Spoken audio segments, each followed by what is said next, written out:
We are here today to continue the fight for our reproductive rights. On Tuesday, Montgomery County Councilmember Nancy Navarro hosted a press conference to announce the introduction of a resolution supporting the preservation of abortion rights under Roe v. Wade. Pregnancy is a private and personal decision, and it must remain so. Access to quality, safe, and affordable reproductive health services must be protected.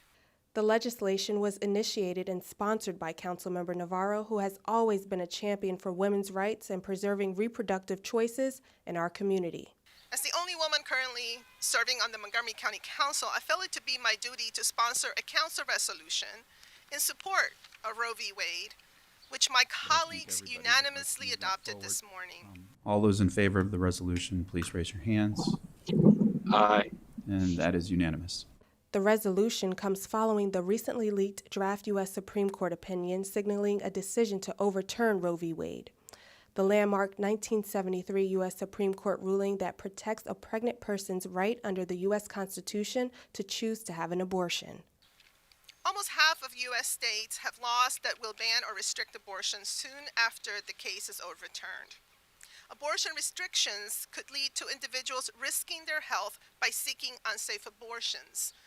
Black, Indigenous, and people of color will be disproportionately affected by a ban. We also have plenty of statistics to point to this reality. This is an outrage.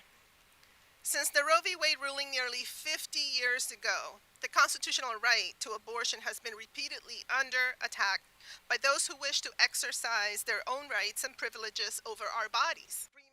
Navarro was joined by local and state leaders, reproductive rights advocacy organizations, as well as community and student advocates. With this, we're committed to making sure that abortion is treated like healthcare and that we have a diverse, appropriate, geographically appropriate network of providers providing care. Here in Maryland, we are the beacon of hope. We are the light. And in Montgomery County, you're shining that light very brightly to say that abortion is legal.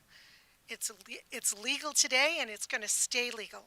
We are not going backwards. Not going to go backward in Maryland. We're not going to go backward in Montgomery County. Many will have harder times traveling to a state where abortion is legal.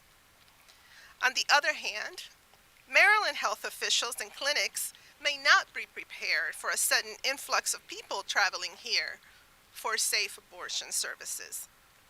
As a county, we need to be prepared for any potential ripple effects that could occur if Roe v. Wade is overturned. Supporting the preservation of reproductive freedom. I applaud the Maryland General Assembly for working to expand access to abortion by ending a restriction that only physicians provide them and by requiring most insurance plans to cover abortion care without cost. I call on Governor Hogan, and I know my colleagues feel the same way, to release the $3.5 million approved by the Assembly to train nurse midwives, physician assistants, and others to perform abortions.